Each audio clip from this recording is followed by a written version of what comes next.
Good morning, everyone. It's Thursday and it's July 27th. How's everyone this morning? I hope you're all doing well. I hope the summer is going well. We're nearing the end of July.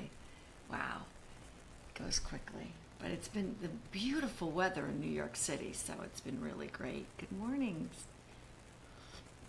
Good morning, Jacob. How are you? Good morning, Stephanie. It's so good to see you guys here. So today I have a kind of fun show for you. I think it's fun. Let's see. It's like I do a theory kind of show on Thursday. Good morning, Jean, Eunice, Richard. Good morning, Richard Kranzler, the photographer for the Flatiron. Yay! Richard, ended up over at the Flatiron yesterday. Hi, Sibel. Richard, I'll be there tonight at 5 o'clock. Anybody that's around, I'm opening up the Flatiron and Serena Busski's show. Good morning, Stephanie. To come in tonight. We'll have a roundtable discussion. Very, very impromptu, very low key.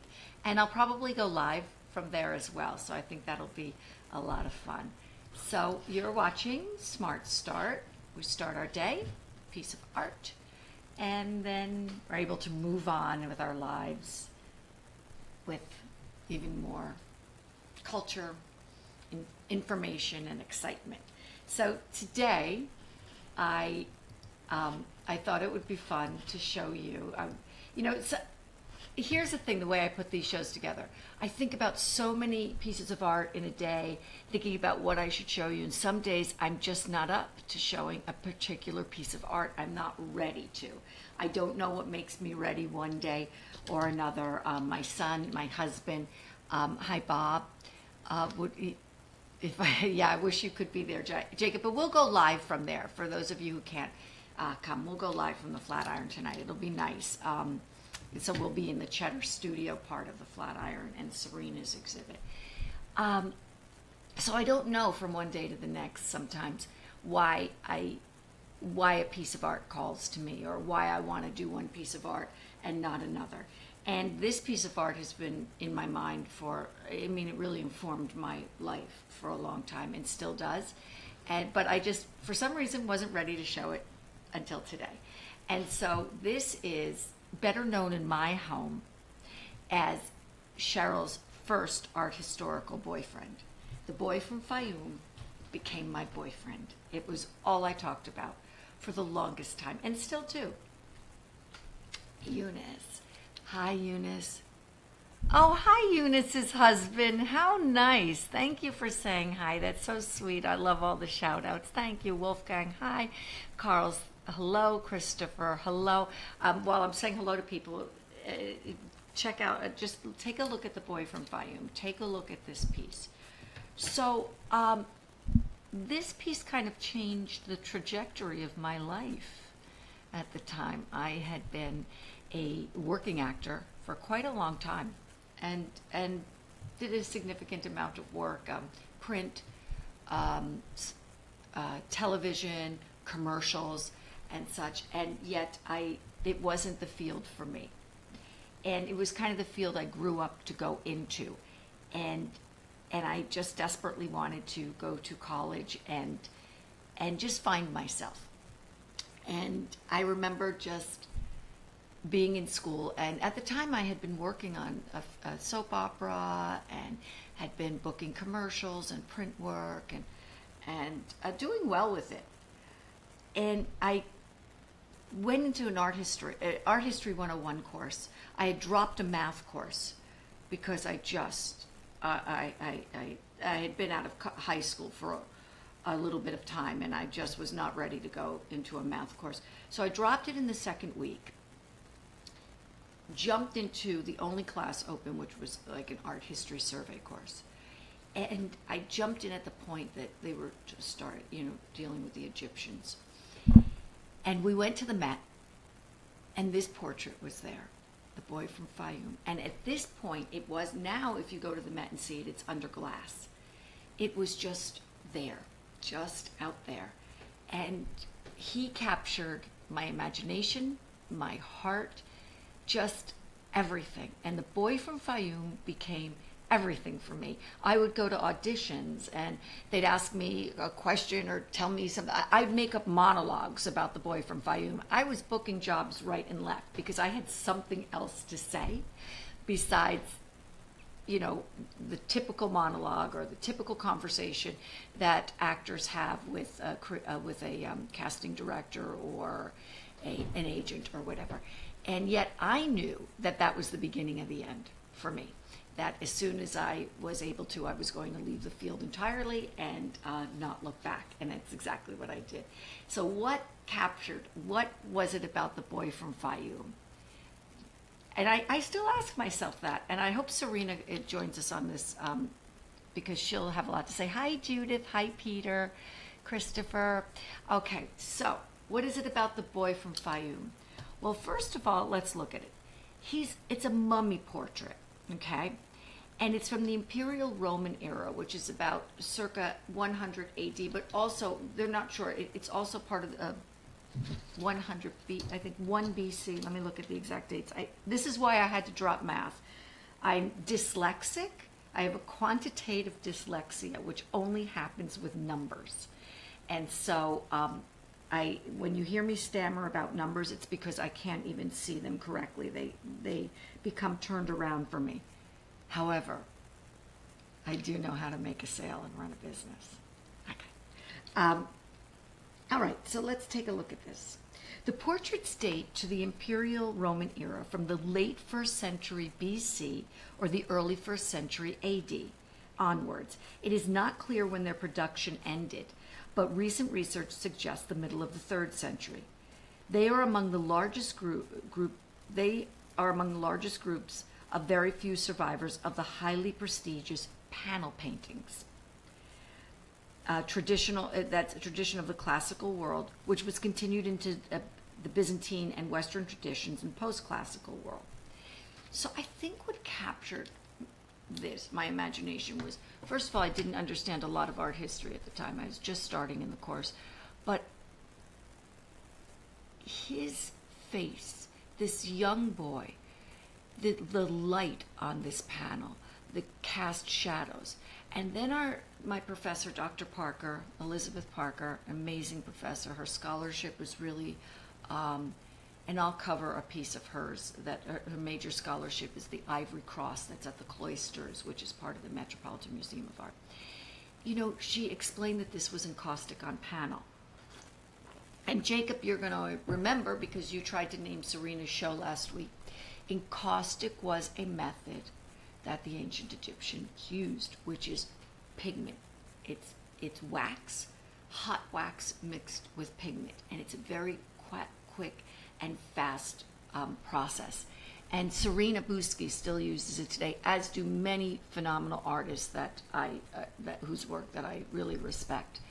And I think that the glow from his face, from his eyes, just from him staring back, and this notion of encaustic, this wax that the Egyptians and the Romans and the Greeks used is so fresh that I felt like it was a young boy that I could just see anywhere. And yet this is a portrait. This is a mummy portrait. So what happens is, let me show you this. They excavated these portraits. People started doing scholarship on this early in 1600s. These portraits were on these mummies, so to speak. Hi, Mark. And, let's see what Carl has to say. One of my favorites. Good morning, Carl. Yeah. And I have a numbers thing too. Do you? It's crazy. I'm just going to diverge just a little bit from this mummy portrait to talk to Carl. It's interesting when you have a numbers thing. For a long time, people didn't understand dyslexia, certainly when I was growing up. And then dyslexia, people understood it as a letters thing. So I found that people that have a numbers thing, especially women, girls, there's this notion that you're dumb or you're not smart, and so it just very recently in the last few years do I just, with whomever I'm speaking to, will just say, I have an issue. I have a quantitative dyslexia, and please go slowly with the numbers. If you think you're going slowly with your phone number, you're not going slowly enough. And I no longer feel, I don't feel this shame about it. And so I think it's a very important thing to just kind of get out there. So thanks, Carl. So anyway, so these portraits, they're done on panel, and then they're kind of sewn into the mummy, right? All of the material that you see. So when they were excavated, the panels were taken off, and then museums collected them, and there were some private collections as well. Hi, Chang, and you're welcome, Carl. And so we're left with these amazing portraits. Now, what's interesting to understand, and there are a lot of other portraits, and I'll post some. I didn't want to just show you portrait after portrait today, but before I post some, let me show you a female version of this, because I think it's very important to do that. Okay. When you see these portraits, when I first saw the boy from Fayoum, I thought that he was so unique. And now I've come to realize that I'm not sure that his face is as unique. Because if you look at this female portrait, there seems to be almost this kind of system whereby there's this notion that the artists have of what a figure must look like. The eye, you see a repetition of the eyes, the chin, the nose in the portraits. However, that said, and I will post the other portraits after the broadcast, there is something about this boy from Fayoum that is so different from any other portrait. Even if his features were ones that were repeated, there's this soulfulness, and this light that emanates from him. And I believe that has to do with the encaustic, but there's just something about him as he looks on, and he's such a young boy to have died, and to be remembered in that way. I want to show you, at the time, this is what is going on with the Greeks, right? This is some of what we have from the Greeks at the same time.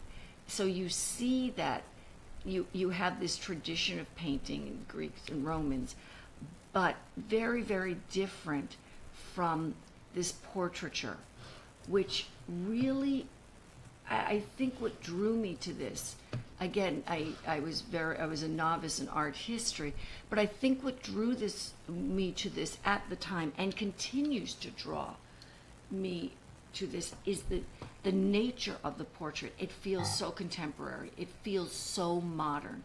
It feels early Renaissance. It feels late Renaissance. It feels Baroque.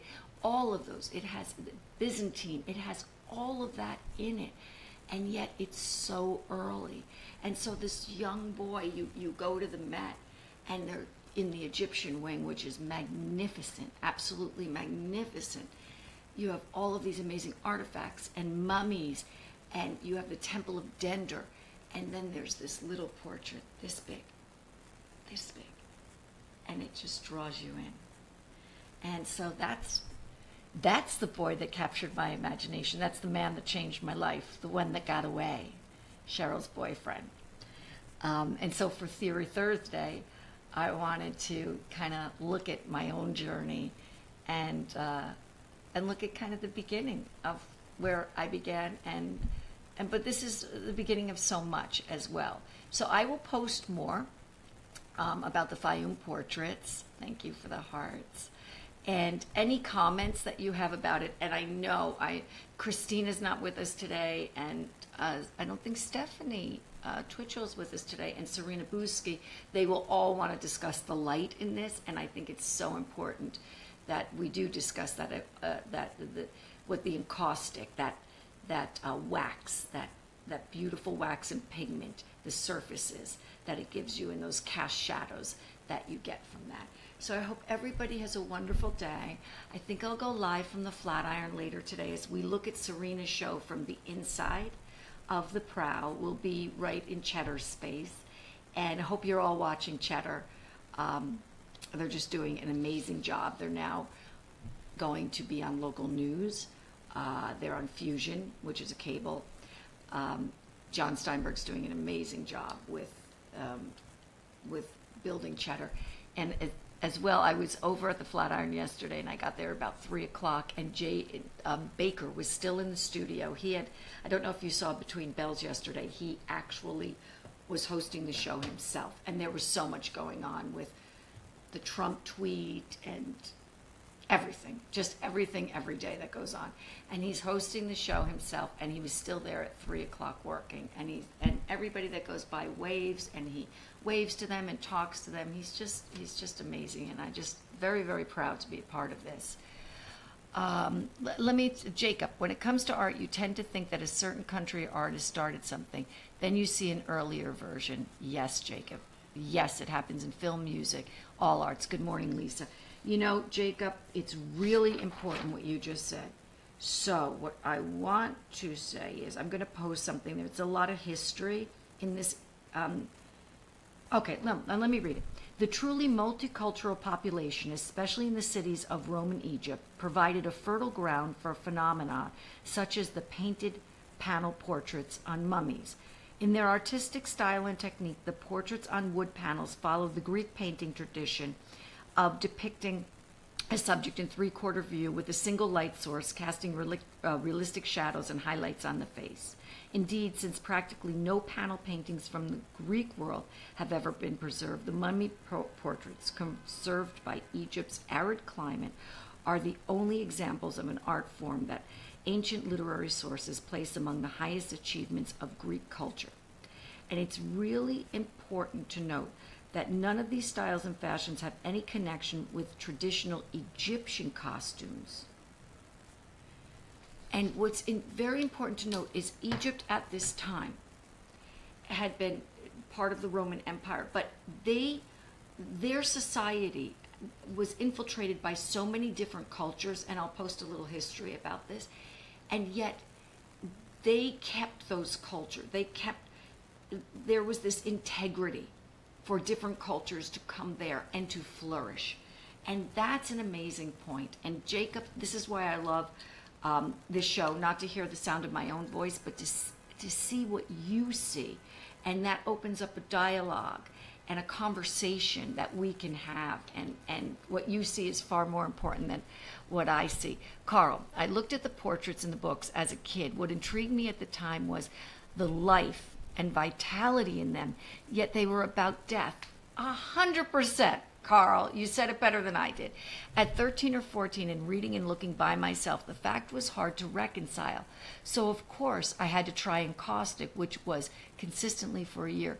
I used for around 15. Oh, thanks for the talk. Oh, Carl, if you have any images of that work that you did in encaustic, please, please, please, you must post it here, okay? I would love to see that. I'd love to see how this work influenced you or your work today. Please post it. I'm happy when artists post work if it involved the conversation of what we're talking about, okay? Very open to that conversation. And so, yeah, I have to agree with both Jacob and Carl. First of all, to Jacob's point, we think everything we start is new. It is not. All you need to do is open up a history book and you read, and you'll see that there's nothing new under the sun.